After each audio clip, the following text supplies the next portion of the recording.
Reciban un cordial saludo a autoridades universitarias, invitados especiales, docentes, profesionales de la construcción, estudiantes y público en general.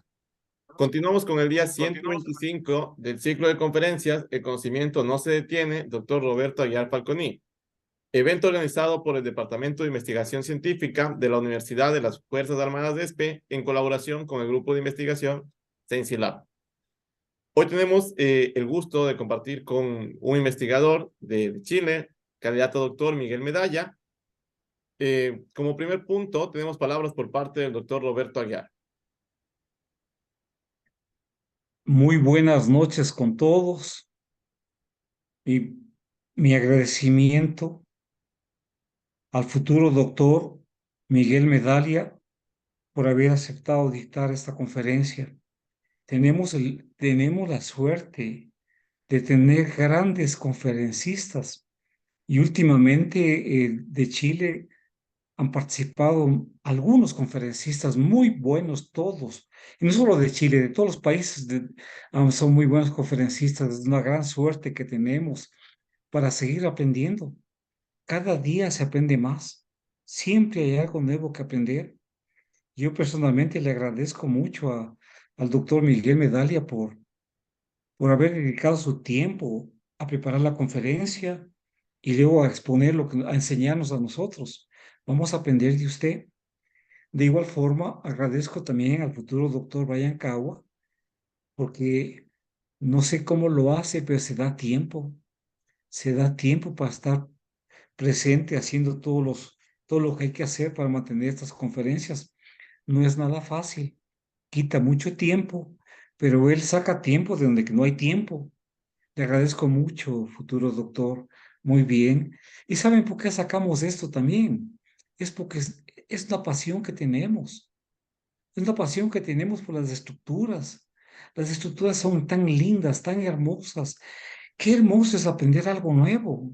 Día a día se aprende algo nuevo. Y también estoy contento ya estoy viendo a un exalumno, Eric, que está ahí en pantalla, exalumno de la maestría de la Universidad Técnica de Manabí, que vienen acá alumnos de las maestrías, vienen profesores de universitarios, y ya voy a chequear a ver si están mis amigos argentinos, vienen de todo lado, me alegro mucho. Muchas gracias a todos y gracias especialmente a nuestro conferencista, doctor Miguel Medalla. Gracias, doctor Aguiar, por sus palabras. Realmente estamos muy contentos de aprender cada día algo nuevo. Y a continuación voy a leer un breve resumen de la hoja de vida de nuestro ponente. Es ingeniero civil estructural, revisor sísmico, magíster en ingeniería estructural y geotécnica, candidato a doctor en ciencias de la ingeniería, mención ingeniería sísmica. En el ámbito profesional cuenta con 14 años de experiencia en actividades relacionadas al rubro industrial, enfocándose principalmente en el área de diseño, análisis y revisión de sistemas estructurales de acero sometidas a cargas dinámicas de origen sísmico. Reúne conocimientos prácticos y teóricos en técnicas y metodologías avanzadas de diseño, análisis sísmico de estructuración convencional o que incorporan dispositivos de protección sísmica, aislamiento sísmico y disipación de energía. Su línea de investigación se centra en el análisis basado en desempeño de estructuras de acero sometidas a sismicidad subductiva y temas relacionados con amenaza sísmica, selección y generación de registros sísmicos. Académicamente, reúne experiencia en el desarrollo de cátedras por más de 10 años y actualmente se desempeña como profesor part-time de asignaturas de posgrado de la Facultad de Ingeniería de la Pontificia Universidad Católica de Chile, así como también en el Diplomado de Diseño Estructural de Proyectos Industriales y Análisis Sísmico Basado en Desempeño de la Universidad de los Andes. Es miembro de diversos comités técnicos y normativos en Chile y cuenta con diversas publicaciones en revistas internacionales de ingeniería estructural sísmica. Estimado Miguel, otorgamos la palabra para su conferencia. Muchas gracias, Brian, por la invitación y por la organización. Muchas gracias, profesor doctor Roberto Aguiar, por la invitación y por su presentación también. Y gracias a todos por participar en esta presentación. Hoy día me pareció sumamente importante o interesante poder hablar con ustedes respecto de una investigación que hicimos hace un tiempo. El último tiempo hemos estado trabajando, tratando de evaluar cómo es el comportamiento sísmico de edificios de acero sometidos a la sismicidad subductiva. Y en particular hoy día les voy a hablar respecto de marcos especiales de acero resistentes a momentos sometidos a esta sismicidad subductiva para evaluar si es que tiene algún impacto. Y hoy por hoy le puse aquí una palabra adicional a lo que habíamos puesto en el título de la presentación. Voy a hablar y me voy a referir a sismicidad subductiva megatrust, que esto es lo que estudiamos en particular en este caso. La estructura de la presentación va a ser más o menos lo siguiente. Voy a hablar un poco de la motivación, objetivos. Vamos a hacer un estudio de una estimación de colapso consistente con la amenaza sísmica, evaluación de riesgo de colapso, todo esto dentro del marco de marco resistente a momentos, algunos comentarios y recomendaciones, y adicionalmente les voy a mostrar un poco de algunos análisis que hicimos con respecto a la realidad chilena, desde la perspectiva de cómo responderían marcos resistentes a momentos a esta sismicidad. Pero en particular, fíjense que me interesó preparar esta presentación con el objetivo de ir contando una historia respecto de qué fue lo que nos fue motivando para hacer esto, porque entiendo que es un tema, un tópico que es de interés compartido tanto para el mundo chileno como para el mundo ecuatoriano y básicamente para toda la costa sudamericana que está sometido a la sismicidad subductiva por el contacto de la placa Nazca con la sudamericana, con la placa sudamericana. Y por lo tanto, insisto, quiero más o menos contarles el porqué, la motivación, para entender el por qué hicimos lo que hicimos y por qué seguimos trabajando en esto. Entonces, primero me parece necesario definir qué es un terremoto megatrust. Es un terremoto de origen subductivo de gran magnitud. En este estudio, si bien la definición de qué tan grande es la magnitud no es algo tan concreto, en este estudio se ha considerado como terremotos megatrust, terremotos con magnitudes superiores a 7,5 grados en la escala de momento.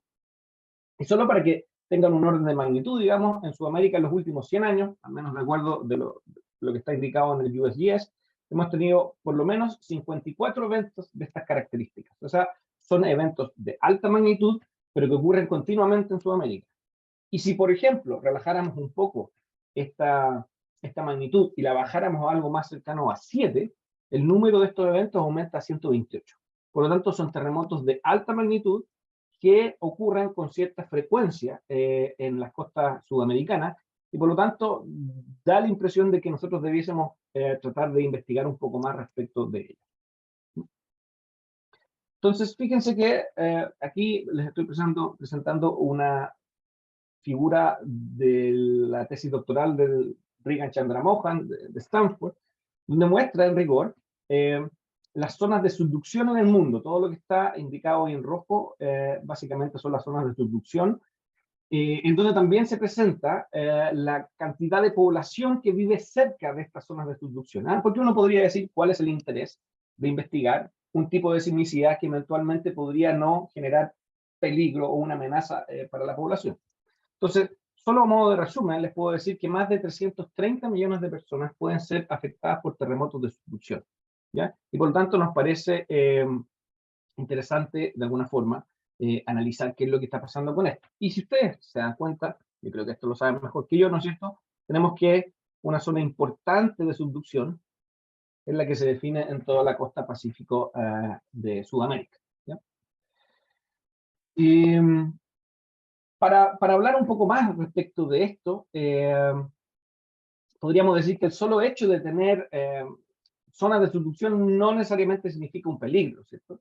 Y por lo tanto, un poco reafirmando lo que les comenté previamente, lo que les muestro aquí son los 20 eventos de mayor magnitud registrados en el mundo desde 1906 hasta la fecha. Ahí le puse hasta 2021 porque es básicamente cuando saqué esta gráfica, o lo que comprendía esta gráfica, pero esto no ha cambiado en los últimos años. Si ustedes se pueden dar cuenta, en general, los grandes terremotos de gran magnitud básicamente han sucedido en nuestras costas, ¿sí? Y por lo tanto, es una realidad sísmica que eventualmente a quienes nosotros normalmente hemos estado siguiendo desde la perspectiva de la investigación no ha sufrido. ¿ya? Entonces, con esto lo que les quiero comentar es que en general tenemos una realidad propia que eventualmente en sectores donde se investiga mucho respecto a ingeniería sísmica y que nosotros normalmente tendemos a mirar, no tienen la misma realidad y por lo tanto quizás hay ciertos aspectos de esta sismicidad que eventualmente no se está investigando y que nosotros no estamos considerando en nuestros diseños. De ahí nace un poco este interés de mirar qué es lo que pasa con la subducción.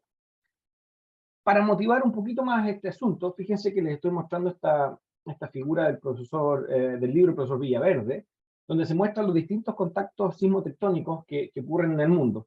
Pero en particular me quiero centrar en el sector de Sudamérica. Como ustedes pueden ver, todos estos rectángulos en negro, básicamente lo que muestran es un contacto subductivo.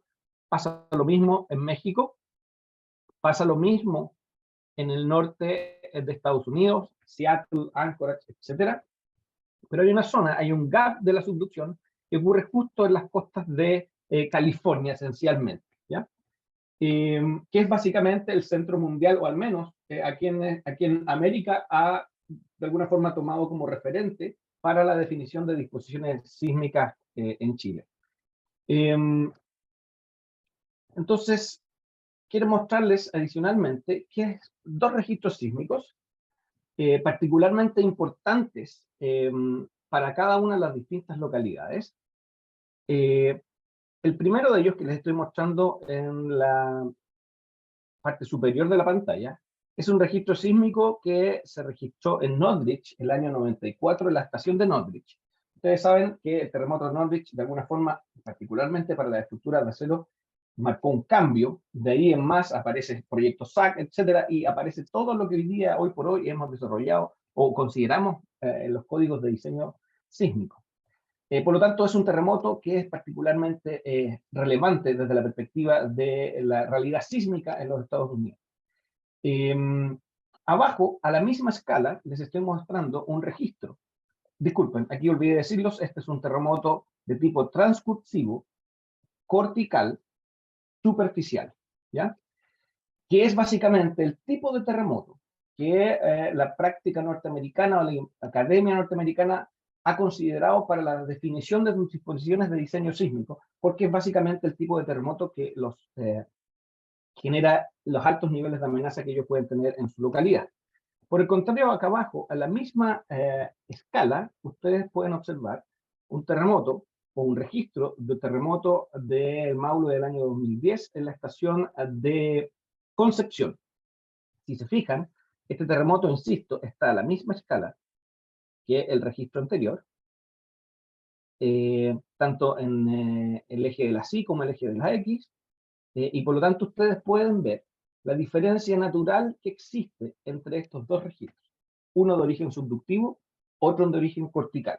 Uno puede rápidamente observar que si bien podríamos decir que las amplitudes podrían ser comparables, hay otras características, en este caso en particular, por ejemplo, la duración, que perfectamente son extremadamente distintas y por lo tanto pueden dar pie a que nosotros entendamos que esta diferente sismicidad puede generar efectos y respuestas absolutamente distintas en los sistemas estructurales.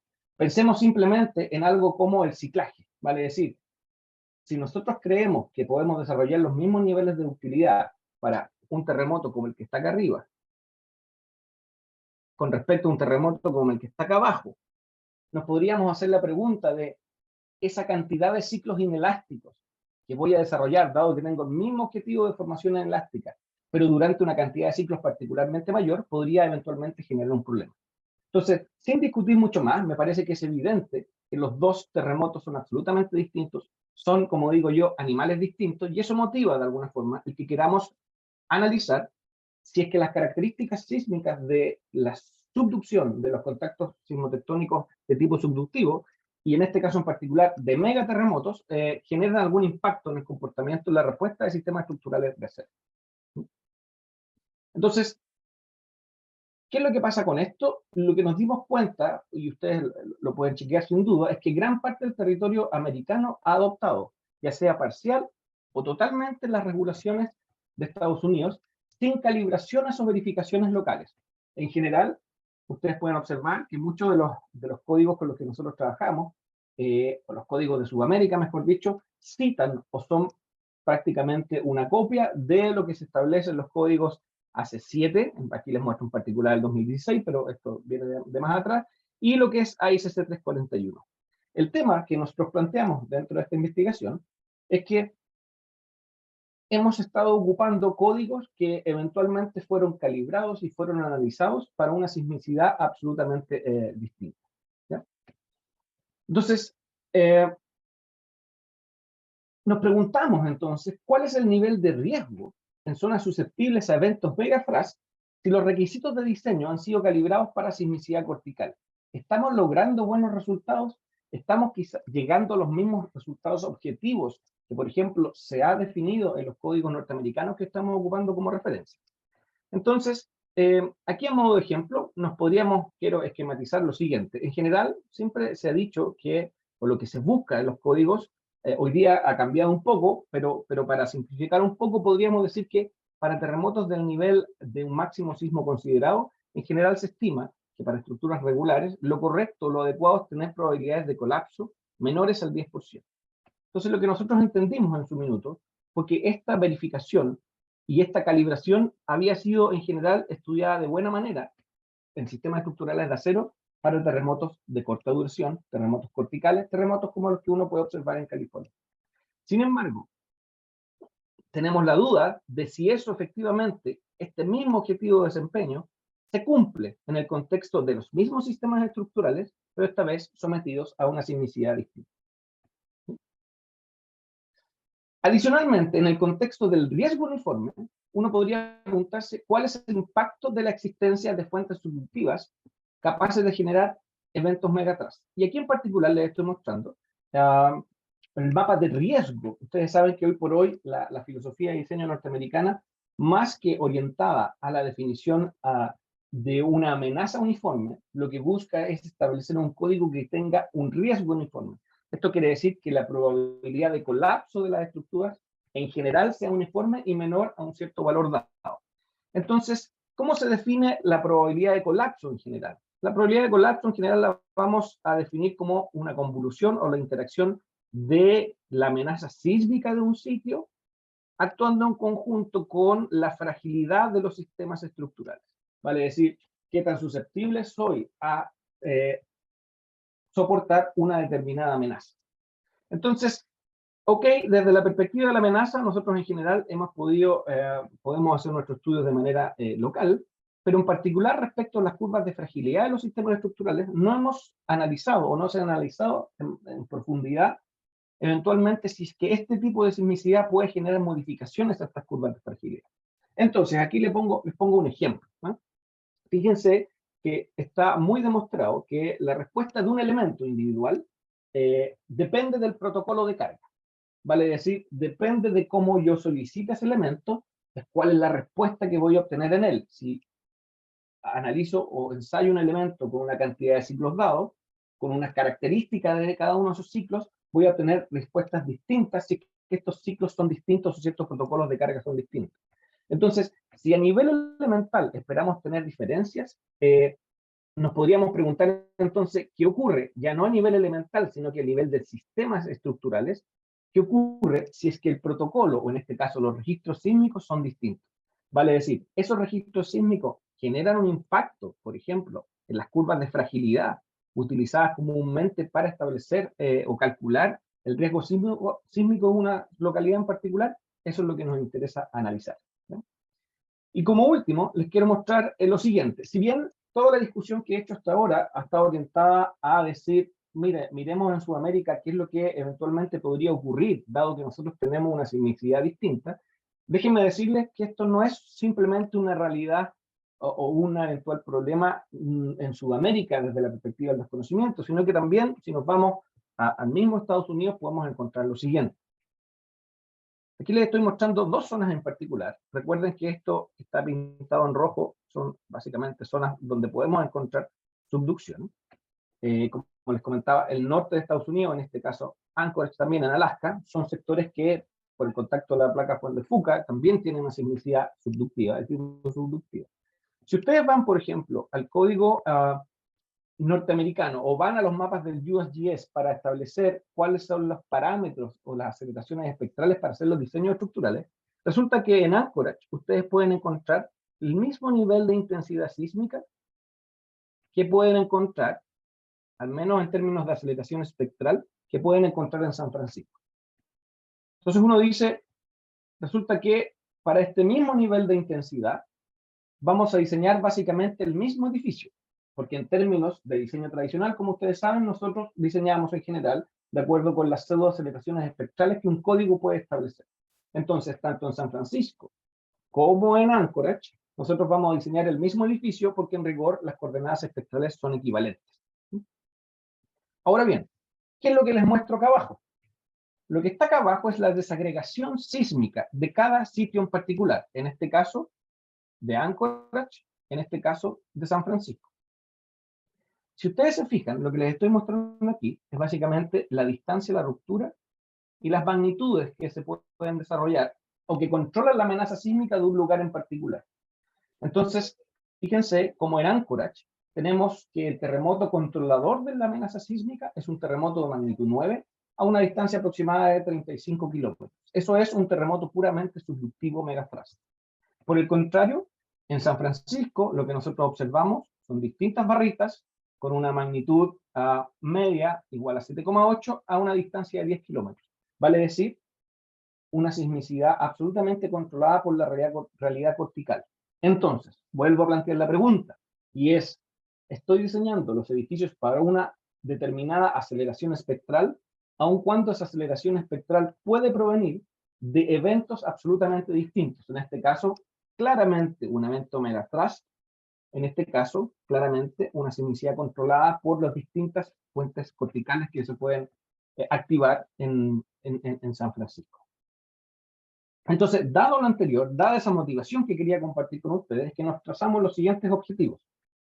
Comparar el riesgo de colapso de marcos de acero resistentes a momento sometidos a registros de origen megathrust respecto de registros no megathrust. Y dentro del no megathrust, básicamente dejamos todos los otros tipos de registros, corticales, transcursivos, etc. Vale decir, registros que no fueran de tipo subductivo, pero que tampoco tuvieran esta gran magnitud que es la que nosotros estamos acostumbrados a tener en estos eventos que han generado tanto daño en Sudamérica. ¿Ya? Después les voy a mostrar un pequeño análisis un poco más avanzado en donde hicimos un análisis consistente con la amenaza sísmica de un sitio para evaluar cuál es el impacto real en un edificio diseñado en una localidad en particular. Y finalmente, el objetivo es evaluar si es que podemos establecer recomendaciones de diseño para metodologías basadas en el riesgo uniforme, vale decir esta filosofía en donde todo un sistema tiene que tener un riesgo de colapso uniforme, y para otros métodos o otras metodologías basadas en la amenaza uniforme. Les recuerdo rápidamente que tenemos este concepto del riesgo uniforme, que es hoy por hoy lo que probablemente ustedes encuentran en los códigos norteamericanos, pero también existe el concepto del diseño basado en una amenaza uniforme, que es básicamente no un diseño basado en riesgo, sino por el contrario se basa en que se establece un nivel de amenaza uniforme con una probabilidad de excedencia común para todas las coordenadas espectrales, pero el diseño que resulta de él no necesariamente comparte un riesgo uniforme. ¿Ya? Entonces, esos son los objetivos, y ahora lo que les quiero comentar es qué es lo que hicimos durante el desarrollo de un trabajo que desarrollamos con el profesor Diego López García de la Universidad Católica y el profesor Farcil Cerey de la Universidad de California para hacer un primer approach, un primer acercamiento de un eventual impacto de esta sismicidad. Entonces, para esto generamos 40 marcos especiales de acero resistente a momento para formar un arquetipo de marcos de momento, seleccionando dos plantas en particular, o dos plantas características de estos sistemas. En particular, tenemos una configuración en donde dijimos que el edificio iba a tener solo ejes resistentes en sus ejes perimetrales, que lo definimos con la sigla HLG. Y adicionalmente definimos un edificio en donde todos los ejes son ejes resistentes. ¿Ya? Esa categoría, o esa planta, o esos sistemas lo definimos como LLG. ¿Vale? No se complique con los nombres, básicamente lo único que quiero hacer notar es que nos pusimos en una situación en donde los marcos resistentes eran los perimetrales, y una situación en donde todos los ejes resistentes eran los resistentes, que básicamente es algo mucho más cercano a lo que hacemos en Sudamérica respecto del escenario número 1, de marcos de acero resistentes solo en el perímetro, que es más cercano a la realidad norteamericana. En particular, en este caso, definimos sobrecargas asociadas a oficinas y diseñamos de acuerdo a códigos modernos. AC7 del 2016 y AICC 341 también del 2016. Definimos dos niveles de amenaza, importantes para hacer un diseño, con algo que comúnmente se conoce como el Seismic Design Category DMAX, que es básicamente una intensidad espectral a nivel MCE de 1,5 G en una coordenada de periodo corto de 0,2 segundos y 0,6 G en una coordenada de 1 segundo, y subimos un poco este límite superior que en general se ha considerado como terremoto lejano en el contexto norteamericano, y también estudiamos una intensidad un poco mayor de 2G y 0,75 G, respectivamente de la coordenada corta y coordenada de 1 segundo, para emular algo más cercano a la sismicidad chilena, en este caso en particular.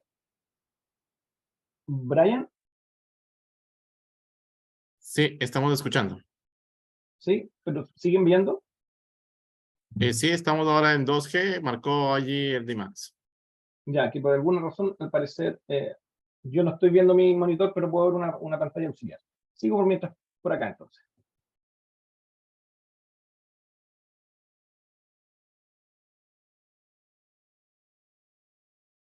Ahí sí, ahí volvió. Ahora nos paramos un momento, pero ya, ahí estamos bien. Sí, ahí también ya, sí, algo pasó.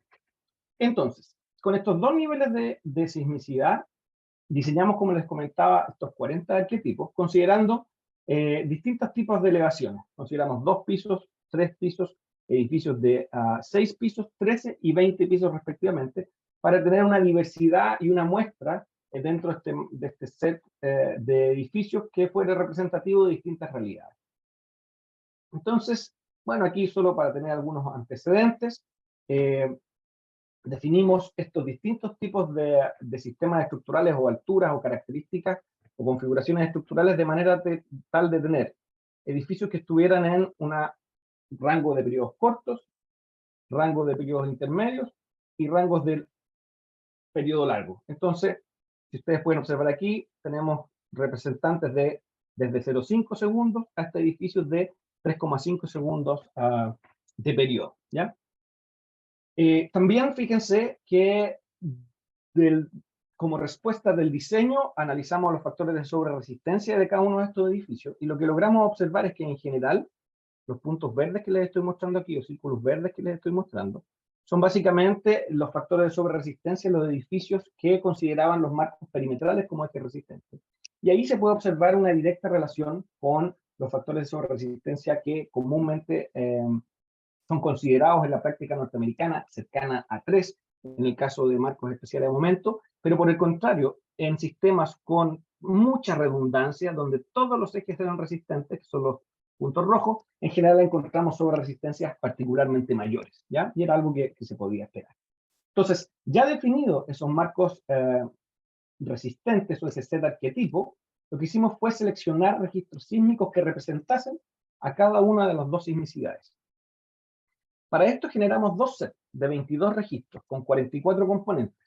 Un set que definimos como el set Megatras, que de aquí en adelante ustedes lo van a ver con las siglas MT, y un set que definimos como set no Megatras, que lo van a ver con las siglas NMT, ¿ya?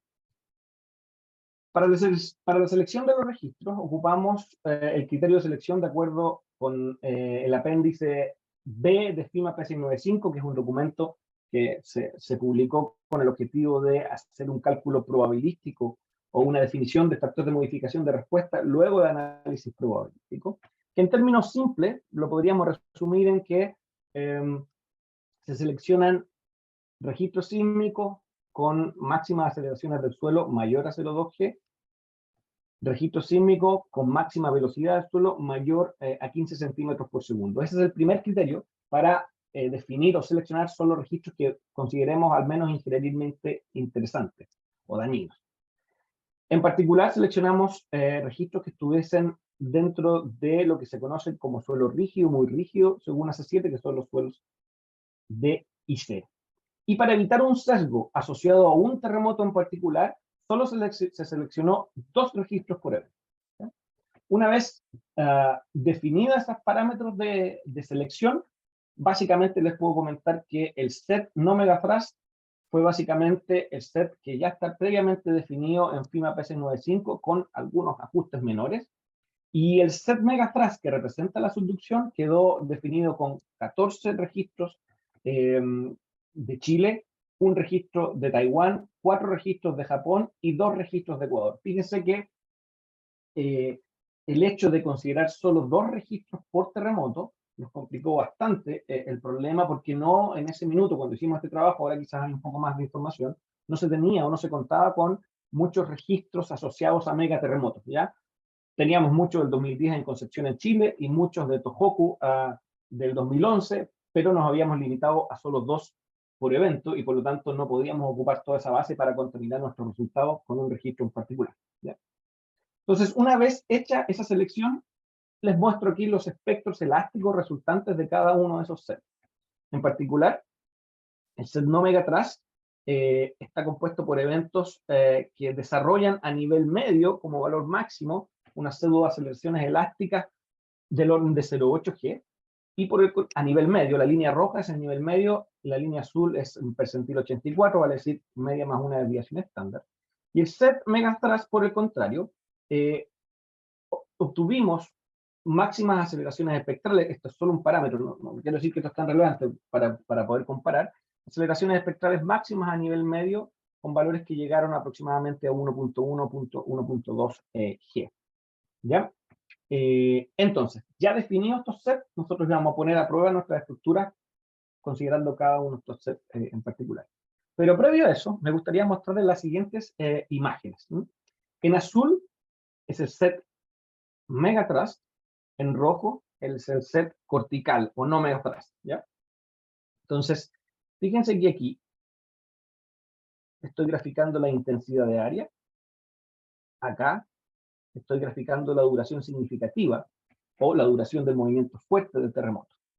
Entonces ya esto inmediatamente nos logra o nos permite observar que un tipo de terremoto, aun cuando, y me voy a volver una diapositiva, aun cuando podríamos decir que pueden tener amplitudes espectrales comparables, tienen características absolutamente distintas. Ustedes pueden ver que en general los puntitos azules que representan a los terremotos de gran magnitud subductivo tienen una cantidad de energía, en este caso medida a través de la intensidad de área, muy superior a lo que observamos en los terremotos corticales, y de la misma forma la duración significativa de esos eventos son muy, muy superiores a lo que nosotros podemos encontrar, por ejemplo, en terremotos de tipo cortical, como lo que se han definido en California. Entonces, insisto, de alguna forma, esto que les estoy mostrando nos dio pie a seguir pensando que era interesante evaluar qué es lo que ocurre con sistemas estructurales diseñados bajo o calibrados para un tipo de sismicidad, pero qué ocurre con ellos cuando son sometidos a un tipo de sismicidad absolutamente distinto.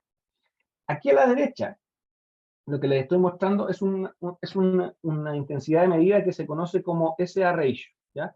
Es una intensidad de medida que fue generada o publicada por Laura Itz y el profesor Eduardo Miranda de Stanford, y lo único que hace, no es nada muy complejo, pero lo único que hace es comparar la pseudoaceleración espectral en un periodo respecto de una aceleración promedio en la vecindad de ese periodo.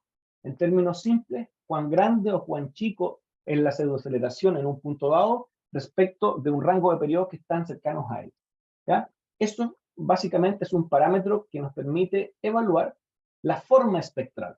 Entonces ustedes nuevamente pueden ver en rojo el set no megathrust y en azul el set megathrust, y uno puede ver incluso entonces con esta simple comparación que incluso el contenido de frecuencia, las formas espectrales, son distintas para la realidad sísmica subductiva respecto de la realidad sísmica cortical, ¿no? Como resumen del set, les muestro la siguiente tabla. En particular, les estoy mostrando las máximas aceleraciones del suelo, máxima velocidad, distancia de la ruptura, BS30 de los suelos, duración significativa e intensidad de área, a nivel promedio, mínimo y máximo. tanto para el set megatras como para el set no megatras. Pero adicionalmente acá abajo, y es lo que quiero mostrarles o discutir con ustedes ahora, les estoy mostrando la relación entre ellos. ¿Ya? Entonces, primero, si se fijan, si hacemos la relación megathrust o subductivo de gran magnitud respecto de los terremotos corticales, lo que observamos es que la relación que existe entre el PGA del megathrust y no megathrust respecto de la máxima, o así como también la máxima velocidad del suelo respecto del megathrust con respecto al no megathrust, lo que observamos es que los valores son particularmente similares. En este caso, el set subductivo generó un 30% más de PGA en promedio, y prácticamente el set tenía en promedio la misma peak ground velocity, la misma máxima velocidad del suelo. Entonces, uno podría decir que en esta perspectiva, que es muy parecido a lo que discutíamos recién respecto de la amplitud espectral, los eventos son relativamente similares. Pero por el contrario, nuevamente insisto, si nos vamos a estas otras variables, que son la duración significativa del terremoto o la intensidad de áreas, en general encontramos que en promedio el set de terremotos subductivos tenía 3 veces más duración que el set de terremotos corticales y prácticamente casi 3,8 veces más intensidad área en promedio que lo que tenía el set cortical. Insisto, son animales distintos. ¿Mm? Y adicionalmente, y esto se lo muestro simplemente para hacer notar que, o más hincapié en que la forma espectral es distinta, y no les puse estos gráficos simplemente porque se me ocurrió, sino que porque tenemos que entender que es sumamente importante reconocer las formas espectrales que determinados sitios tienen para en el futuro hacer análisis, por ejemplo, de desempeño.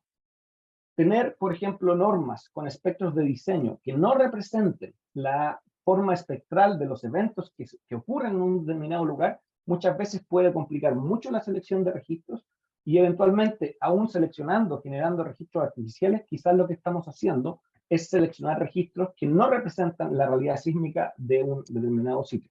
Entonces les estoy mostrando esto simplemente para hacerles notar que en general la forma espectral, la caída del espectro en subducción es distinta a la caída del espectro en eventos corticales. Entonces, lo que está aquí a la izquierda es básicamente lo que obtuvimos del set, de los sets que nosotros estábamos considerando en este estudio. Pero si ustedes miran aquí a la derecha, pasa algo muy similar. Y esto que está aquí a la derecha no tiene ninguna relación con los sets que nosotros trabajamos, sino que por el contrario son simples evaluaciones de leyes de atenuación o leyes de movimiento fuerte del suelo, como hoy día se les llama. Entonces, si se fijan, aquí evaluamos un terremoto subductivo en una ley de atenuación subductiva, en este caso la ley de atenuación del PIR, BC Hydro del 2018, con una magnitud de 9 y una distancia de la ruptura de 35, que es básicamente el escenario que les mostraba, controlaba el Anchorage. Y en San Francisco teníamos, tal cual vimos, una magnitud de 7,8 y una distancia de la ruptura de 10 kilómetros. Ahora bien, uno pensaría entonces que el terremoto subductivo de magnitud 9 es extremadamente más grande que el terremoto de magnitud 7,8. Sin embargo, si ustedes observan las trazas o los espectros en este caso en particular, lo que observamos es que en una zona de periodo corto efectivamente es mucho más grande, pero en la medida que yo voy flexibilizando los sistemas, resulta que las intensidades empiezan a ser comparables. Por lo tanto, tal como ustedes ven aquí a la izquierda, a la derecha podemos ver también que en general la forma espectral de los terremotos subductivos es distinta a la forma espectral de los terremotos corticales. Y por lo tanto, lo que quiero levantar aquí es que eventualmente los distintos códigos de diseño no tienen que ir a mirar una forma espectral predefinida, o al menos debiesen evaluar qué impactos tiene el ir a mirar una forma espectral definida en códigos calibrados para otra sismicidad respecto a las formas espectrales que probablemente tengo yo en mi realidad. ¿Ya? Eso quería hacer el hincapié aquí porque me parece importante desde la perspectiva práctica. ¿Ya? Entonces, ya definidos los arquetipos, ya definidos los registros sísmicos, lo que hicimos fueron modelos no lineales en un software que se conoce llamado OpenSys. Hicimos modelos de plasticidad concentrada, modelos capaces de capturar los efectos P-delta con columnas colgadas. Se consideró el modelo de flexibilidad a base de columna generado por un compatriota suyo, el profesor Pablo Torres. Ocupamos las referencias que que él presentó en un paper publicado el año 2018 y posteriores también. Y por lo tanto, con estos modelos que desde la perspectiva del estado del arte son capaces de reproducir lo mejor o lo más adecuado posible el comportamiento inelástico, nosotros pusimos a prueba estos edificios frente a estos terremotos que les había comentado. Ahora bien, lo interesante de esto es que lo que estamos haciendo es edificios que están diseñados para un mismo nivel de amenaza, los vamos a poner a prueba, o para un mismo nivel de amenaza desde la perspectiva del diseño, los vamos a poner a prueba para sismicidades distintas.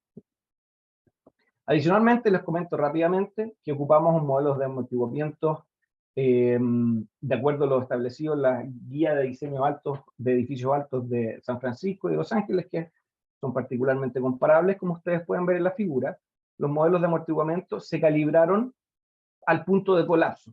Y el punto de vale decir cuando hemos tenido mucha inelasticidad y por lo tanto se calibraron para 1.3 veces el periodo con mayor masa traslacional y 0.3 veces dicho periodo, siguiendo las recomendaciones del año 2016 de profesor Cruz y profesor Miranda. Y la forma de modelar el amortiguamiento fue siguiendo las recomendaciones del paper de Sareyan y Medina respecto de dónde ubicar los amortiguamientos y evitar sobreamortiguar elementos rígidos y cosas por el estilo, ¿no? Entonces, una vez calibrados o analizados o generados estos modelos, hicimos una evaluación del colapso, ¿no? Para esto, ¿qué es lo que hicimos? Definimos como criterio de colapso la máxima distorsión de entrepiso en todos los niveles, vale decir, cuantificamos el colapso si es que algún piso en particular desarrollaba una distorsión mayor que lo aceptable, o alternativamente cuando las derivas de entrepiso superaban o crecían de manera descontrolada, ¿no? Como colapso simulado, ustedes saben que los modelos en muchas oportunidades siguen de alguna forma funcionando, siguen convergiendo, pero definimos como un colapso simulado lo que actualmente se acostumbra en la práctica, que es una máxima distorsión de entrepiso igual al 10%, ¿no? Entonces, sometimos nuestros edificios a análisis de respuesta no lineal. Aquí simplemente les estoy mostrando la realización de un colapso en particular, en este caso un edificio de 3 pisos, así es como lo íbamos chequeando que efectivamente se definiera el colapso. Y ustedes pueden ver las respuestas histeréticas de una rótula de viga en particular, de una rótula de columna, y en este caso en particular, de la relación fuerza basal, corte basal, versus deformación de pecho, ¿no? Entonces, hicimos esto con los 40 edificios a través de análisis dinámico de incrementales, con lo que completamos aproximadamente un poco más de 30.000 análisis no lineales, ¿ya? Aquí les presento dos curvas referentes a los análisis dinámico incrementales. En particular les estoy mostrando un edificio de 2 niveles y un edificio de 13 niveles para la configuración HLG. En este caso estamos hablando de edificios de 0,82 segundos y de 2,43 segundos respectivamente. Entonces, todo lo que ustedes pueden ver en gris son básicamente las curvas AIDA o las curvas IDA, las curvas espaguetis que se conocen, en donde lo que nosotros vamos relacionando es la pseudoaceleración asociada a un determinado deformación de entrepiso. Ahora bien, para que puedan entender los números del eje de las Y, estos números lo que representan son la pseudoaceleración que generó un determinado nivel de deformación normalizada por la pseudoaceleración asociada a la intensidad de 2.500 años de periodo de retorno. Eso quiere decir, por ejemplo, que si yo tomo este punto en particular, y aquí, o me voy más arriba mejor, tomo este punto en particular, esta curva, lo que estoy diciendo es que la pseudoaceleración, que es 2 veces la pseudoaceleración del nivel MCE, desarrolló una distorsión de entrepiso del orden de aproximadamente 3%, ¿ya? Ahora bien, lo interesante de esto entonces es que miren estos números como razón respecto del nivel MCE, y lo que observamos aquí es lo siguiente. En línea gris discontinua, lo que les estoy mostrando es la curva ida media del set no megatras, vale decir, de los terremotos corticales. Y por el contrario, en línea sólida negra les estoy mostrando la curva mediana del set de terremotos subductivos. Entonces, lo que observamos aquí, créanme, que se repitió en el tiempo, y es que en edificios de periodo corto, mucha diferencia entre las respuestas frente a terremotos subductivos y frente a terremotos corticales no observamos. Por el contrario, y por eso les estoy mostrando estos dos extremos, por el contrario, a nivel de colapso, que es la zona de mayores distorsiones de entrepiso, lo que observamos es que hubo una diferencia importante entre la capacidad media de los edificios diseñados o solicitados por demanda cortical respecto de lo que se observaba en edificios diseñados o sometidos, disculpen, a sismicidad de tipo subductiva. Como les dije, la línea sólida es la línea que representa a la respuesta de los terremotos subductivos. Entonces ustedes pueden ver que aquí se observa una reducción importante solo por el hecho de haber cambiado el tipo de terremoto, ¿ya? Si se fijan bien, en la medida que ustedes aumentan la deformación de entrepiso, es equivalente a decir, uno podría entenderlo como que se está aumentando el nivel de incursión inelástica. Por lo tanto, para bajos niveles de incursión inelástica, las respuestas son prácticamente equivalentes. Pero en la medida que yo empiezo a tener mayor inelasticidad en el edificio, lo que empezamos a observar es que los edificios sometidos a sismicidad subductiva, entre comillas, demuestran o desarrollan menor resistencia. Tienden a colapsar antes, por lo menos a nivel medio. Esto lo hicimos con los 40 edificios y esto fue lo que encontramos. Lo que les estoy mostrando aquí, de nuevo, es la relación de las medianas de colapso. Vale decir, la mediana de colapso del edificio 1 sometido a la sismicidad subductiva respecto de la mediana de colapso del edificio 1 también sometido a la sismicidad cortical. Entonces aquí les estoy mostrando esa relación versus el periodo de los edificios. Y nuevamente nos ocurre exactamente lo que les había comentado, que se observa una tendencia en donde observamos en que zonas de periodo corto, no se observa una disminución muy grande, producto, incluso en algunos casos los edificios tendieron a resistir más, en términos simples, si eran sometidos frente a sismicidad subductiva. Sin embargo, en la medida que los edificios fueron alcanzando periodos naturales de vibración cercanos a un segundo o más, lo que obtuvimos en general es que había una reducción en la mediana de colapso del orden de un 20%. Vale decir, el mismo edificio, solicitado por otro tipo de terremoto, tiende a nivel medio a colapsar a un nivel de intensidad un 20% menor que lo que haría colapsar a un edificio sometido a terremotos corticales. Eso entonces nos hizo entender que efectivamente se observa una diferencia si es que yo tomo sismicidades o registros distintos. Ahora bien, eso en sí mismo, o esos resultados que les acabo de mostrar, fueron un primer indicador, pero no podíamos tomar una conclusión solo respecto a aquello. Por lo tanto, lo que hicimos fue lo siguiente. Evaluamos ahora, en base a esos resultados, cuáles eran las medianas de colapsos consistentes con una amenaza en particular, ¿ya? ¿Por qué hicimos esto? Porque los análisis IDA no permiten realizar estimaciones consistentes con una amenaza sísmica determinada. ¿Qué es lo que les estoy planteando ahí? Básicamente les estoy diciendo, si usted toma un set de registros, cualquiera, y usted analiza una estructura en particular, bueno, ese set de registros no representa necesariamente una amenaza dada, sino que simplemente es un set de registros que usted eventualmente seleccionó arbitrariamente. Por lo tanto, no podíamos hacer una comparación directa. Por lo tanto, hicimos correcciones para los resultados que se obtuvieron con las curvas IDA a través de una propuesta desarrollada por el profesor Riga Chandramohan, en ese tiempo estudiante de doctorado, en donde lo que hacemos es actualizar los resultados obtenidos de estos análisis IDA a través de un procedimiento basado en las distribuciones condicionales de parámetros de respuesta espectral y de la duración. ¿Cómo hicimos esto? Básicamente, como parámetro representativo de la forma espectral, ocupamos el parámetro que les comentaba al inicio, el SA ratio, para cuantificar la forma espectral de los registros que estábamos considerando, y desde la perspectiva de otra variable de interés, cuantificamos y consideramos la duración significativa. Vale decir, tratamos de hacer un análisis que fuera capaz de capturar el colapso de los edificios en función de la forma espectral, en función, evidentemente, de la pseudoaceleración espectral, pero también considerando la duración significativa como una variable que entraba dentro del análisis, ¿ya? Entonces, para esto, voy a ser muy rápido para no quedarme mucho tiempo en esto, pero lo que hicimos fue lo siguiente. Teníamos muchos registros de los análisis AIDA y por lo tanto teníamos muchas pseudoaceleraciones de colapso ya computadas.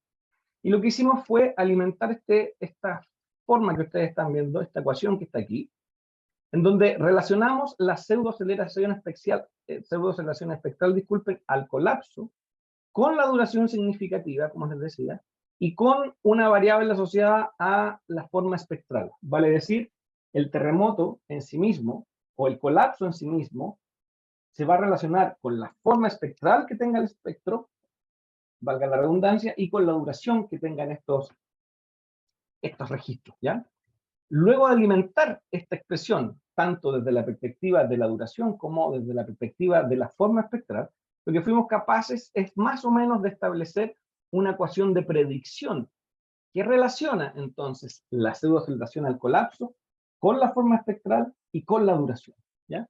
Es decir, yo voy a decir que la pseudoaceleración que genera el colapso es función también de la duración y también de la forma espectral de ese espectro, ¿no? Entonces, con eso lo que pudimos hacer es lo siguiente, y aquí les pido que por ahora me crean, Nosotros teníamos la estimación del colapso a través de las curvas IDA. Con eso teníamos un primer punto inicial como mediana de colapso.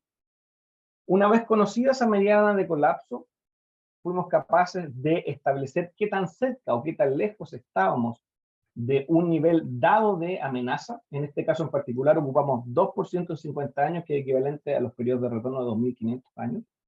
Una vez evaluada esta diferencia, que es conocido como el residuo epsilon, nosotros pudimos construir duraciones significativas dado un determinado nivel de amenaza y formas espectrales dado un determinado nivel de amenaza. Y luego, ocupando la ley de predicción que relacionaba la pseudoaceleración espectral con la duración y con la forma espectral, nosotros pudimos, luego de un ciclo iterativo, poder calcular la pseudoaceleración del colapso consistente con la amenaza. Fíjense lo que les estoy diciendo. Tenemos el punto inicial de los análisis IDA, tenemos una ecuación de predicción y tenemos una ecuación que nos permite determinar las funciones condicionales dada una determinada amenaza. Con ese mix, lo que nosotros pudimos entonces en este caso es separarnos un poco de los resultados puros de los estudios de análisis dinámico incrementales y por el contrario fuimos capaces de calcular una pseudoaceleración espectral de colapso, una mediana de colapso consistente con un sitio en particular, ¿ya? Una vez que hicimos eso entonces, lo que hicimos fue evaluar con este procedimiento cómo se movían las medianas de colapso para distintos escenarios. Entonces, para poder comparar la respuesta de una zona sísmica subductiva respecto de una zona sísmica cortical, elegimos los siguientes tres escenarios. Primero, un escenario absolutamente megatrash, como podría ser Eugene en Estados Unidos, con una magnitud de 8,7, magnitud de momento y una distancia de la ruptura de 80 kilómetros. Seleccionamos luego otro evento representativo de la subducción, como es Anchorage, como les mostraba previamente, también una magnitud máxima de 8,7 con un escenario de 35 kilómetros. Aquí, si se fijan, buscamos escenarios que tuviesen una magnitud comparable, pero que tuviesen distintas distancias a la ruptura. Y después tuvimos un escenario que representaba, en este caso San Francisco, como una sismicidad cortical, ¿ya? Ahí les muestro los espectros obtenidos de ocupar estos parámetros causales y la distribución de duraciones que se obtenían también luego de aplicar el procedimiento que antes les comenté, ¿ya? Ahora bien, esto es lo que obtuvimos, ¿no? En este caso en particular, solo les estoy mostrando las respuestas asociadas a Anchorage y las respuestas asociadas a San Francisco como sismicidad cortical y como sismicidad megatrust respectivamente. Para cada uno de estos casos, entonces, lo que hicimos fue actualizar la mediana de colapso para que fuera consistente con un sitio en particular. Solo les muestro Anchorage y San Francisco, pero también lo hicimos con Eugene. Y aquí está el resumen de estos ajustes, ¿no? Entonces, si se fijan, tanto Eugene como Anchorage, consistentemente con lo que habíamos observado antes, empiezan a desarrollar una menor capacidad resistente en la medida que el periodo empieza a ser flexible, ¿ya? O desde un segundo en adelante, se observa una gran diferencia respecto a lo que se observa en la línea discontinua que representa el set cortical. A nivel promedio, entonces, para estructuras de más de un segundo, lo que obtuvimos es que hubo una disminución del 27% de la capacidad media de colapso de los edificios simplemente por haber cambiado el set. Ahora, fíjense que en este caso hicimos una estimación consistente con la amenaza. Ya no es simplemente tomar registros al azar y ver qué es lo que pasa con la estructura. En este caso, todo esto está hecho de manera tal que sea consistente con un nivel equivalente de amenaza, donde simplemente se cambian las características de los registros. Entonces, observamos un impacto importante solo por el hecho de estar en una zona de subducción, ¿no? Después, con estos mismos datos, quisimos hacer un análisis un poco superior y evaluar cuál era el riesgo de colapso consistente con la amenaza, ¿no? Entonces, como les mostraba en las primeras diapositivas, esto simplemente se hace como la convolución de una curva de amenaza de un sitio en particular con una curva de fragilidad. Bueno, la curva de fragilidad la construimos en base a las medianas de colapso previamente indicadas y corregidas de manera consistente con la amenaza. Y lo que obtuvimos fue lo siguiente. Voy a cambiar el puntero. Lo que obtuvimos en general, aquí solo elegimos 5 edificios que fueran representativos de la práctica norteamericana, en este caso porque estábamos evaluando en ciudades en Estados Unidos, por lo tanto nos quedamos con el set HLG. Y lo que observamos, por ejemplo, es que en San Francisco, la estimación de la probabilidad de colapso en general siempre cumplió con el requisito de ser menor al 1% en 50 años de vida útil de los sistemas, ¿ya? Por lo tanto, cumple con los objetivos de desempeño, al menos en este caso en particular, cumple con los objetivos de desempeño que el mismo código AC7 establece. Menos de 1% de probabilidad de colapso en 50 años. Por ese lado funcionó muy bien. Por el contrario, cuando analizamos Anchorage y corregimos con la duración, lo que obtuvimos es que en general las medianas de colapso, si bien son cercanas o no son tan lejanas a este 1 en 50 años, sí son bastante superiores a lo que se puede observar en la realidad cortical. Por ejemplo, para ir al punto más duro, el edificio de 20 pisos aumentó su probabilidad de colapso en un 288%, ¿ya? Todavía está bajo 1, pero es casi 300 veces más probable que colapse ese edificio que el mismo edificio sometido a una sismicidad cortical, simplemente por tener una sismicidad subductiva. Entonces, si es que el objetivo es simplemente cumplir con el 1%, uno podría decir, mira, fíjense que no estoy tan lejos, pero si el objetivo es efectivamente tener un riesgo relativamente uniforme, efectivamente que estos números varían mucho si es que yo tengo sismicidad subductiva respecto de que tengo sismicidad cortical, ¿no? Aquí les muestro a la derecha los mismos resultados, pero aquí no corregimos por duración. Y aquí se puede observar que el considerar o no considerar la duración como un parámetro o una intensidad de medida para cuantificar el colapso fue particularmente relevante en el contexto subductivo. Vale decir, si nosotros no consideramos la subducción como una variable, la duración, disculpen, como una variable, en el contexto subductivo tendemos a hacer una estimación menor de la probabilidad de colapso. Por lo tanto, más que solo mirar la pseudo-aceleración espectral, eventualmente en terremotos subductivos tenemos que mirar más indicadores, la duración, eventualmente un contenido de energía, eventualmente otra variable distinta a solo el espectro. Eso es lo que les quiero plantear, pero no voy a entrar mucho en ese contexto ahora. Entonces, resultados. La mediana de colapso en marcos de momento es un 27% menor en un ambiente megatrust, vale decir, en un ambiente de terremotos subductivos de alta magnitud, como los que tenemos en Sudamérica, para edificios con periodos naturales de vibración mayores a un segundo. En estructuras de menor periodo no se observa una reducción sustancial. En promedio, la probabilidad de colapso es 2 veces mayor en 50 años de vida útil en ambientes gobernados por sismicidad megatrust. En este caso, por ejemplo, Anchorage respecto de sitios gobernados por eventos corticales. San Francisco. El margen de colapso en edificios ubicados en San Francisco cumple con los criterios de aceptación de FEMA P695. Esto no se los mostré en tabla, pero se los comento. Vale decir, cuando se analizaron los edificios en base a las sismicidades de San Francisco, a nivel MCE, los edificios tuvieron una probabilidad de colapso menor al 10%, que es el objetivo que se planteaba tiempo atrás en sus códigos, por lo tanto, eso estaba ok. Cuando hicimos el mismo análisis, ahora con edificios ubicados en Anchorage, vale decir, controlados con otra sismicidad, resulta que hubo un leve no cumplimiento a los criterios de aceptación de FEMA P695. Vale decir, hubo una probabilidad de colapso mayor al 10% ante un evento MCE o de 2% en 50 años, ¿no? Por lo tanto, de acuerdo a estos resultados, algunos comentarios, ideas o recomendaciones que nosotros generamos o que creemos que son interesantes, mejor dicho, empezar a discutir, es, primero, observamos que hay un gran impacto entonces de la sismicidad megathrust o subductiva en filosofía de diseño de riesgo uniforme. Vale decir, cumplir con 1% de probabilidad de colapso en 50 años. Aquí, disculpen, se me quedó esto de otra presentación. Esos años. ¿Cuál es la recomendación? Reducir un 25% la mediana de colapso de la curva de fragilidad genérica para los sistemas con periodos naturales de vibración de 1 segundo. Ustedes saben que para calcular el riesgo se definen dos curvas genéricas de fragilidad, una de periodo corto, una de periodo largo. Ustedes observaron que de los resultados, o nosotros observamos que de los resultados que obtuvimos, no hubo un impacto grande en estructuras de periodo corto, pero sí hubo un impacto importante en estructuras de periodo mediano a largo. Por lo tanto, la recomendación es modificar la curva de fragilidad genérica para esos periodos largos de 1 segundo en zonas susceptibles a terremotos megathrust. Vale decir, si usted va a cuantificar el riesgo, no puede ocupar la misma curva genérica que obtuvo con sismicidad cortical, sino que por el contrario tiene que ocupar y actualizar una mejorada en base a las respuestas de terremotos megathrust.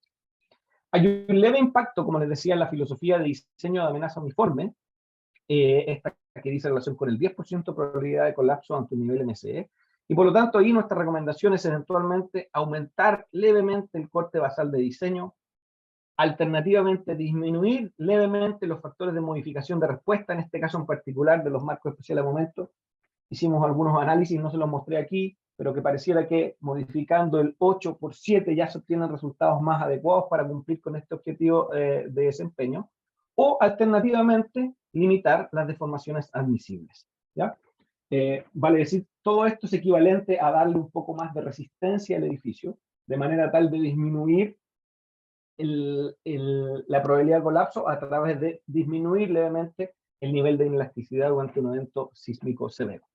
Conclusión, por lo tanto, de este trabajo: la aplicación directa de requisitos de AC7 y AISC 341 en zonas con amenaza megathrust o zonas con amenaza subductiva de alta magnitud, como la que existe, insisto, en nuestras costas,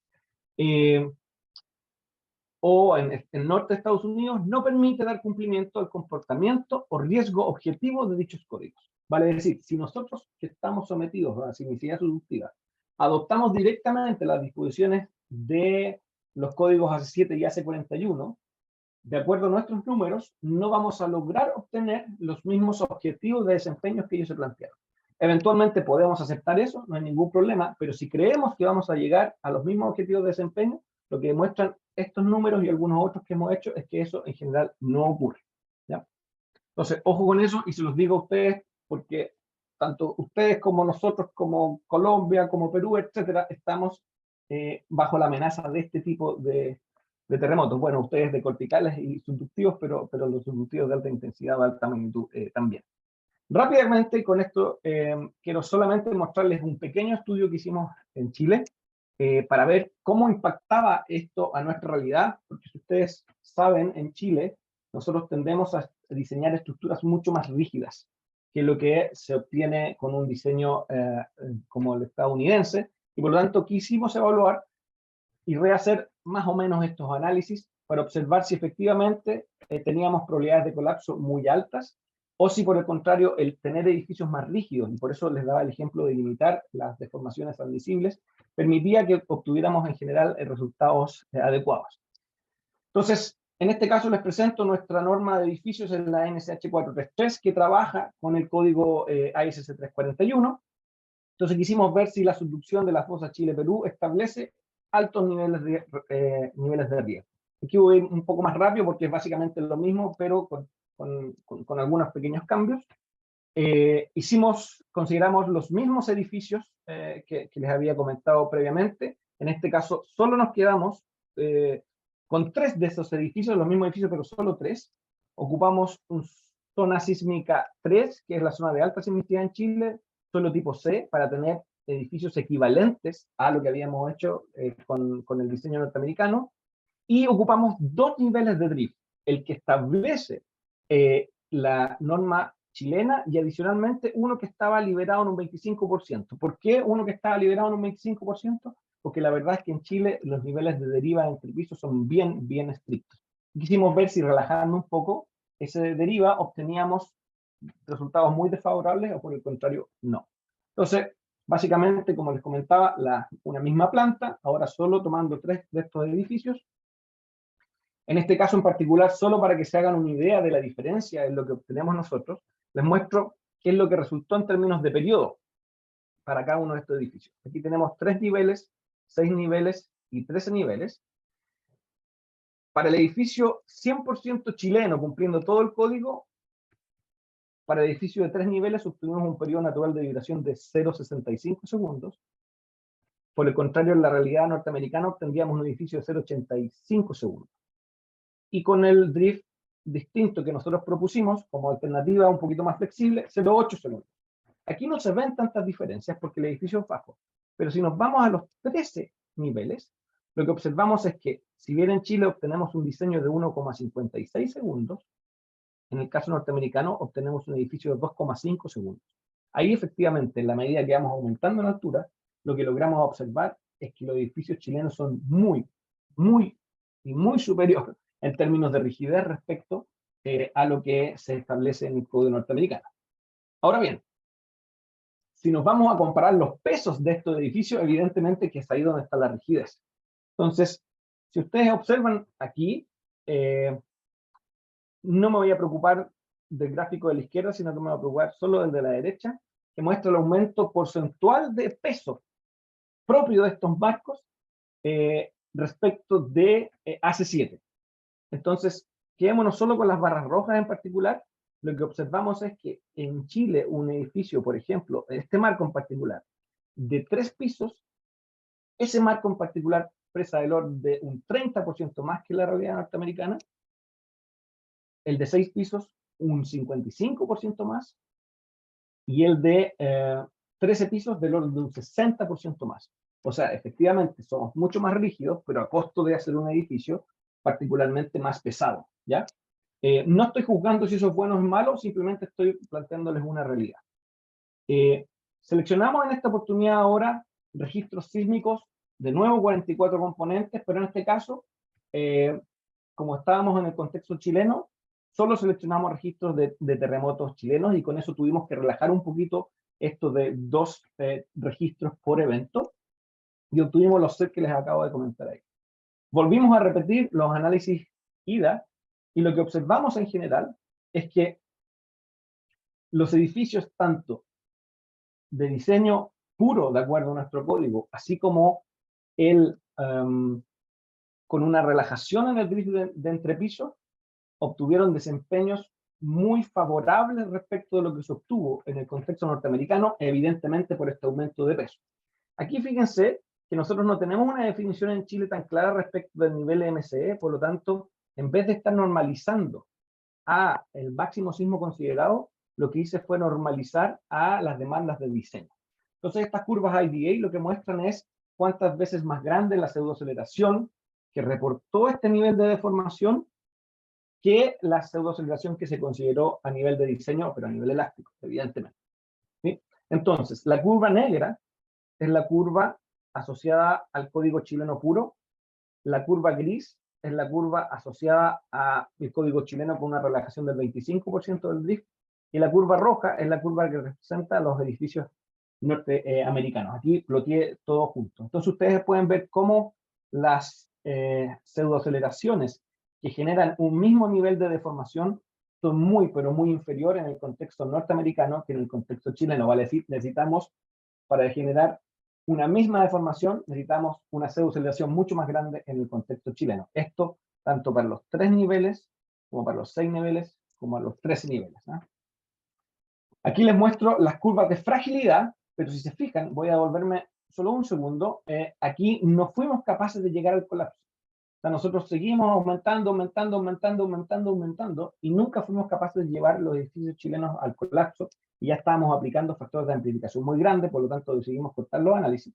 Y aquí entonces, más que hablar de colapso, hicimos análisis o curvas de fragilidad respecto de cuándo superábamos una deriva del 5%. ¿Ya? Y estas son las curvas que obtuvimos. Se podrán dar cuenta nuevamente que en general la realidad norteamericana, que es la discontinua que va por acá, establece que la probabilidad de superar este 5% es mucho, pero muy superior a la que se observa en la realidad chilena. Y por lo tanto, algunos resultados. ¿Cuál es la probabilidad de superar un 5% de distorsión entre pisos? Para el edificio de 3 pisos, en el caso chileno, 0.45%, en el caso norteamericano, 8.82%. Para el edificio de la anterior de 3 niveles. El de 6 niveles, 0.4%, casi 6% en el concepto norteamericano. Y en el de 13 niveles, 0.1% y del orden de 3.8% en el caso norteamericano. Vale decir, hay un aumento muy grande respecto a la probabilidad de superar ciertos niveles de deformación y eventualmente eso es sinónimo de daño. Entonces, resultados respecto a esto. Las medianas de colapso para NSH 433, el código chileno actual y propuesto, son ampliamente favorables respecto de su par norteamericano. Sin embargo, evidentemente, esto luego de poner bastantes más kilos dentro del edificio. ¿Ya? El alto control de deformación de entrepiso, la normativa nacional chilena, define sistemas estructurales robustos que requieren una materialidad muy superior, lo que les estaba planteando recién, respecto a la realidad norteamericana. Pero establecen riesgos de colapso mucho menores que los aceptados internacionalmente. Nosotros incluso podríamos relajar un poco esta deriva y podríamos llegar a resultados que cumplen con los estándares nacionales. Y eso es un poco lo que les estoy diciendo aquí. Relajando un 25% nuestra deriva de entrepiso, aún estaríamos en una condición favorable respecto a lo que se practica en el mundo. Para un estado límite de 5% de distorsión de entrepiso, se obtuvo medianas de colapso del orden de 2,1 a 1,8 veces mayores que las obtenidas por la normativa norteamericana, tanto para la normativa actual como para la propuesta. Ahora, ¿por qué les mostré, y con esto sí que termino, Brian, antes que me mates, por qué les mostré estos resultados a ustedes respecto del estudio chileno? Porque les quise hacer notar que una buena idea, por ejemplo, para obtener resultados comparables con las probabilidades de colapso que se obtienen en la filosofía norteamericana, es, por ejemplo, una alternativa válida es eventualmente estudiar una disminución de las derivas de entrepiso. Para un mismo nivel de deriva de entrepiso, con sismicidad o niveles de intensidad sísmica comparables, lo que se observa de los análisis que le mostraba en un inicio es que la probabilidad de colapso es mayor en el contexto subductivo. Pero eso fácilmente se puede remediar si es que nosotros, en vez de llegar al 2%, por ejemplo, que tienen los norteamericanos, consideramos deformaciones admisibles de entrepiso levemente menores. Y con eso, de alguna forma, se podrían calibrar los códigos para obtener respuestas favorables. Eso, les agradezco mucho su participación. Escucharme fue un poco largo, pero quise mostrarles un poquito de todo. Bueno, en primer lugar, felicitaciones. Muchas gracias por la presentación. Realmente hubo un contenido bastante didáctico y bastante importante, el cual hemos escuchado el día de hoy. A continuación tendremos las preguntas por parte de los asistentes. Si tienen preguntas, por favor las pueden colocar en la pestaña del chat y yo con mucho gusto lo voy a transmitir.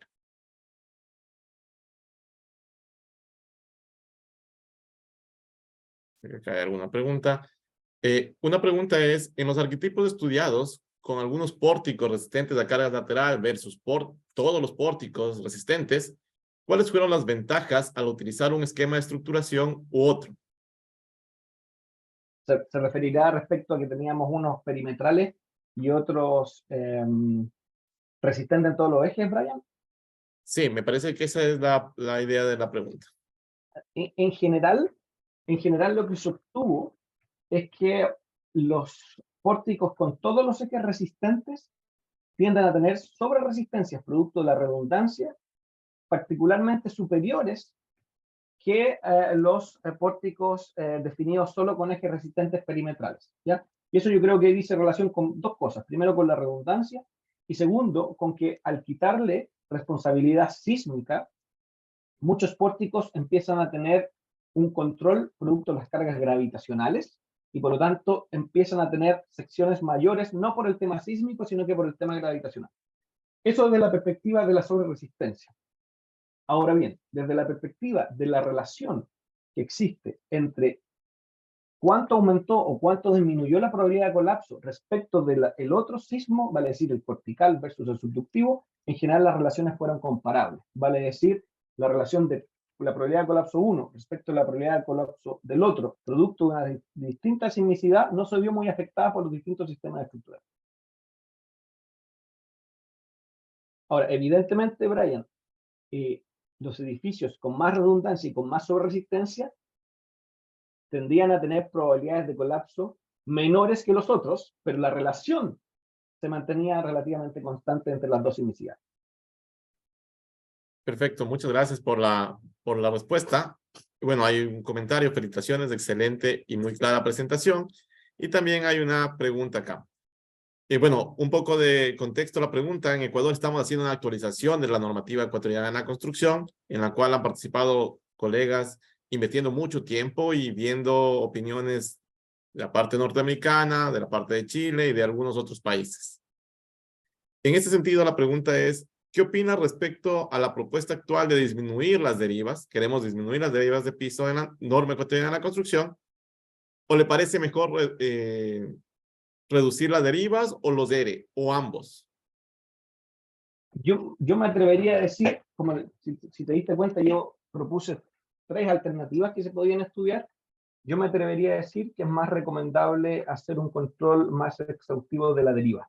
Porque muchas veces, en el caso particular de los marcos resistentes a momento, más que el R en particular, lo que controla el dimensionamiento final es el control de distorsión de entrepiso. Por lo tanto, me atrevería a decir que es más efectivo un control de la deformación que una modificación de los R. Y, Brian, solo agrego, disculpa, que si el objetivo es quizás obtener probabilidades de colapso equivalentes a lo que, por ejemplo, se le propone en el código norteamericano, me debería decir que es muy recomendable disminuir la deriva de entrepiso, que es lo que ustedes están proponiendo. Muchas gracias.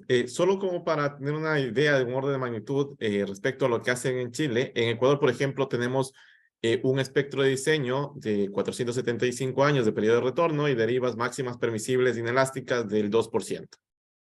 Y utilizamos ERES generalmente del orden de máximos, se pueden permitir hasta 8, valores de ERE igual a 8. Eso siguiendo la tradición de norteamericana, ¿no? En Chile, ¿en qué orden de magnitud estarían estos? ¿Hay un periodo de retorno para su espectro de diseño? ¿Hay una deriva máxima inelástica? ¿De qué orden? Y un R más o menos. La verdad es una excelente pregunta, Brian, y lamento decirte que mi respuesta no va a ser muy buena, porque la práctica chilena, al menos de edificio, hoy día la industrial ha cambiado un poco y tiene definiciones más formales en términos probabilísticos, pero la práctica chilena en general ha ocupado un evento de diseño más que con una robusta definición probabilística. Por el contrario, más que eso, se ha ido por algo más similar a lo que ha medido en ciertos eventos, y no un análisis tan probabilístico. En general, el espectro para diseño sísmico de edificios está muy basado en lo que se observó en el terremoto del 85 en Chile, ¿ya? Entonces, más que un espectro probabilístico, es algo más parecido a algo estadístico, ¿ya?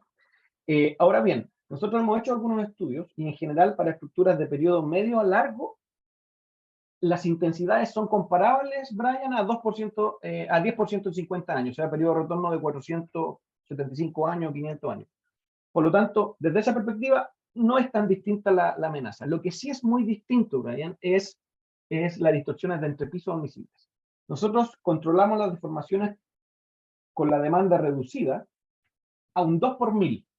Y si tú haces una comparación, por ejemplo, como tú decías, inelástica con el C sub D, es que en general nosotros tendemos a limitar las deformaciones en 2.5 a 2.7 veces más rigurosos que el 2% que aceptan los norteamericanos. Entonces, el edificio chileno es mucho, pero mucho más rígido. Como te digo, más de 2 veces más rígido que eventualmente lo que se acepta en otras realidades. Y respecto de los R, ocupamos R's grandes nominalmente, Brian, porque en la medida que el edificio queda controlado por deformaciones mucho antes que por resistencia, finalmente el R, independiente de lo que diga el código, el R efectivo que terminamos poniendo es algo mucho más chico que lo que nominalmente indica el código. ¿Te fijas? Porque yo tengo mi R, estimo mi fuerza sísmica, pero después no cumplo deformaciones, entonces tengo que hacer un edificio más robusto, y por lo tanto podría disminuir mucho el R, y desde la perspectiva de resistencia el edificio sigue cumpliendo. ¿Ya? Entonces, no es tan comparable por esta filosofía más propia que existe en Chile. Pero lo que sí te puedo decir con total propiedad es que los edificios en Chile son mucho más rígidos que lo que se obtienen con un 2% de torsión admisible en este piso. Perfecto, muchas gracias por la respuesta. Ya no tenemos más preguntas en el chat. En este punto damos paso al doctor Roberto Aguiar. De un momento, doctor, ahora ya puede activar su micrófono. Muy amable, muchas gracias. Fascinado escuchando la conferencia del doctor Miguel Medalla, y también hago extensivo mi agradecimiento y felicitación también a Diego López García, que quisiéramos verlo también por dándonos una conferencia. Solo quisiera una pequeña pregunta. Luego de lo que acabamos de escucharle, en Chile, ¿cómo están construyendo las estructuras de acero? Únicamente con pórticos resistentes a momentos, los exteriores y los interiores a carga vertical, o están construyendo todos los pórticos con capacidad de resistencia a la parte sísmica? Están todos en esa parte, porque acabamos de ver de que realmente tiene más sobre resistencia el tener todos los pórticos que resistan la acción sísmica, digámoslo así, que antes solamente tener solo los pórticos perimetrales. Eso por una parte, y decir que realmente estas conferencias nos sirven para los que estamos en la cátedra, nos dan ideas para en nuestra actividad docente hacer otro tipo de ejercicios. Recuerdo hace un mes más o menos vino el doctor Juan Carlos Bielma a hablarnos sobre construcciones en ladera. Y fue muy interesante, muy interesante. Y ahora de su charla magistral, le felicito, excelente conferencia. Me quedé con la inquietud de que va a hacer ejercicios de estructuras de acero sometidas al sismo de Norwich para ver, y sometidas al sismo de Ecuador, para ver cómo, al sismo de Ecuador del 2016, para ver la respuesta. Y también la respuesta con todos los pórticos resisten la acción sísmica y solo los pórticos perimetrales resisten la acción sísmica. Siempre se aprende algo, y quedamos con más inquietudes para seguir estudiando. Le agradezco muchísimo por el tiempo dedicado. Ha estado extraordinaria la conferencia, y habrá que ver, por favor, envíenos el PDF para volver a estudiarle, volver a leer, volver a ver el video de la conferencia. Muchas gracias. Y también gracias, doctor Brian Cagua, por todo ese esfuerzo que está haciendo para elevar el nivel técnico de América Latina, porque acá a esta conferencia viene gente de todo lado. Muchas gracias. No, primero que todo, al contrario, profesor Aguiar, mi agradecimiento por la invitación y por sus palabras. Respecto de su pregunta, usted bien conoce la práctica chilena, y en general en el mundo habitacional prácticamente la gran mayoría de los edificios son de concreto, son de hormigón armado, y por el contrario en el mundo industrial es donde más ocupamos acero. Y en el mundo industrial, la verdad es que en general cuando ocupamos marcos resistentes a momento, apostamos mucho más a la sobreresistencia, tenemos R menores, que lo que comúnmente se ocupa, porque el objetivo de desempeño es distinto, ¿no es cierto? En una estructura industrial se quiere continuidad de operación más que el control del colapso. Pero en esa realidad, que es la realidad donde en Chile se hacen estructuras de acero, en general lo que se ocupa es poner la mayor cantidad de ejes resistentes que se pueda, ¿ya? Y no estamos tan acostumbrados a poner solo unos pocos perimetrales. Esa es la verdad. Muy amable, gracias. A usted. Gracias nuevamente, doctor Aguilar, por sus palabras, realmente por su pregunta y también por la respuesta, Miguel. Estas conferencias, si bien nos sirven para tener un espacio y poder compartir con colegas de Chile, de México, de algunas otras partes, nos ha permitido crecer mucho. Con el doctor Aguilar, después de las conferencias, volvemos a ver el video, conversamos sobre los temas, estudiamos un poco más y uno se queda con una gran curiosidad por poder replicar y poder constatar lo que los ponentes de acá nos vienen a compartir.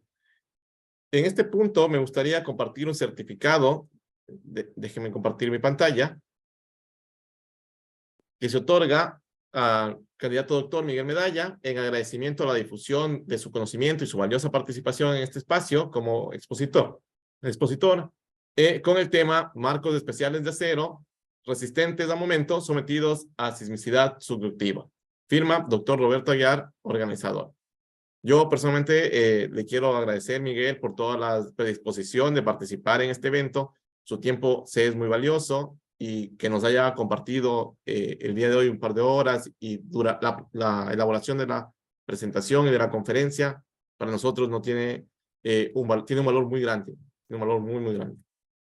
Tal vez, Miguel, algún comentario final de su parte.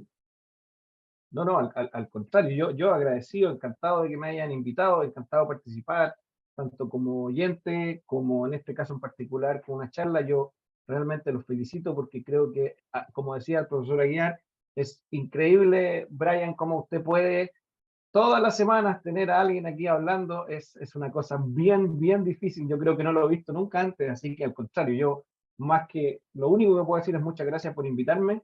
Ojalá que esta instancia se mantenga en el tiempo, efectivamente y lamentablemente, pues uno en la medida que más estudio, más se da cuenta que menos sabe, por lo tanto esta cosa no termina nunca y es sumamente interesante escuchar a las distintas posturas, las distintas visiones y las distintas investigaciones de los distintos investigadores o profesionales de Sudamérica, así que al contrario, muchas gracias y muchas gracias por el certificado también. Les voy a hacer llegar la presentación y también una referencia a un paper que publicamos en Earthquake Spectra con este trabajo, así que eso les puede dar una mejor información técnica respecto de lo que se hizo. Muchas gracias nuevamente, profesor Aguiar y Brian. Muy gracias. Excelente. Excelente. Muchas gracias. Realmente también quiero agradecerles a todos los asistentes. Es por ustedes que estamos acá. Nos motivamos cada lunes a hacer el contacto con los ponentes y a brindar este espacio. Les reitero nuestra invitación a las 19 horas de Ecuador para las siguientes conferencias programadas. No me queda más que despedirme. Que tengan una muy buena noche. Muchos éxitos. Todas sus labores diarias. Pasen muy bien. Hasta un próximo lunes. Dios. Chao, chao.